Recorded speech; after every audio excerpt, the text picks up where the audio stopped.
Magandang buhay sa lahat mga kagri. Welcome back sa ating channel. Shoutout sa bago at regular nating subscribers. Ano ba itong ginagawa ko? Hindi po tayo nagbo-bonfire mga kagri. Tayo po ay nagpalilinis. Nagpapatay po tayo ng mga damo. O po pwede namang spray na lang. Tanggalin natin. Ito masisira itong kawayan. So yan o. Napansin nyo siguro yung vlog ko ay isang araw ay may cobra na. Nakikipaglaro na. Hindi tayo nakikipaglaro sa cobra. Talagang totoong cobra po yun. Yan po yung mga lying. Kasi nyo lying po yan. Hindi tumalabang ilaw eh. No need ng ilaw. Maliwanag na. O yan o, galit na galit o. Pinagsasali. Lying po yan. Dahon ng saging na tuyo. Pinagtagpi ko. Ayan, kita nyo. Dito ko nakita sa gilid yung cobra. So kailangan ko itaboy. Dahil ang tatay ko senior na din. Ako ay medyo na edad na rin. Kailangan nakabota lagi. Nung nawala po kasi ang mga tupa dito sa bundok, ayan, ang tuloy. Naglabasan ng mga cobra. Kaya kailangan maging malinis ang paligid. Maamoy nila na may tao pa. Pag naaamoy nila. So gagawin nyo, huwag nyo pong gagawin ito sa inyong bahay. Wala kayong una kapag may mga karatig kayo, di pambundok lang po na may bantay. At controlled naman yung paligid. At gabi, kita nyo, gabi na yan, oh.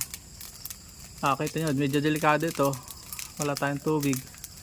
Pero kung masilab yan, okay lang. Sira na eh. Napabayaan ako si bodega na ito, natatay ko senior na din. Ito nakita nyo, patay na saglit lang. Saglit lang po yan. Itong ating vlog dito, nagpapakahaba. Pwede naman pong chemical, kaya lang ay may side effect nga sa lupa. Kung mga commercial naman pwede pa, kasi umagos dito yung chemical. Kaya at kapag naamoy ng dragon fruit yung chemical ay nasisira po, nagkakapunggos yung dragon fruit. Kaya mas mabuti ng chemical free itong aming munting agriculture areas. Sa mapang nagbablog pag madumi, mapupulaan ka. Minsan ay nagblog ako, naku, dumi ka ng paligid nyo. So ganun talaga. Ay nung magkatupa naman, linis na linis. Linis pati mga balat ng halaman. Kaya napilitan na rin tayo magtanggal. Nalulugi lang po tayo. At bagaman may video, pero hindi naman pwedeng video lang. Kailangan din kumikita at nag-i-enjoy. Itong huli hindi na tayo nag-i-enjoy sapagkat abala na talaga at masakit sa dibdib. Nasaktan ka na rin physically sa pagod. Okay tayo, pagod patay agad. So ganyan, bukas po yan. Pag naulanan yan, ako luoy yan, patayan. Kaya lang, pag mas maganda siya kaysa sa grass cutter o ano man, dahil nga susuloy agad dito, hindi, matagal yan bago maano. So naway may natutunan kayo sa munti nating video. Paalam and God bless. Please support all Filipino vloggers. Pakita natin sa mga nagkakasapon lahing Filipino. Babay po muna tayo, uuwi na. Sana po ako sa bayan sa bahay. Okay nyo, patay na agad. Safe na itong, pwede na itong patayin nyo bago nyo iwanan. So yun o, may natitira pa kandeng apoy. Paalam, babay po.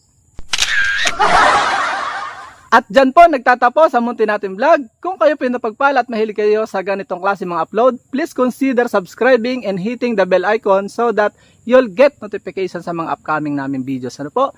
Magkita-kits po tayo sa susunod natin mga vlog. Paalam and God bless. Bye bye po muna.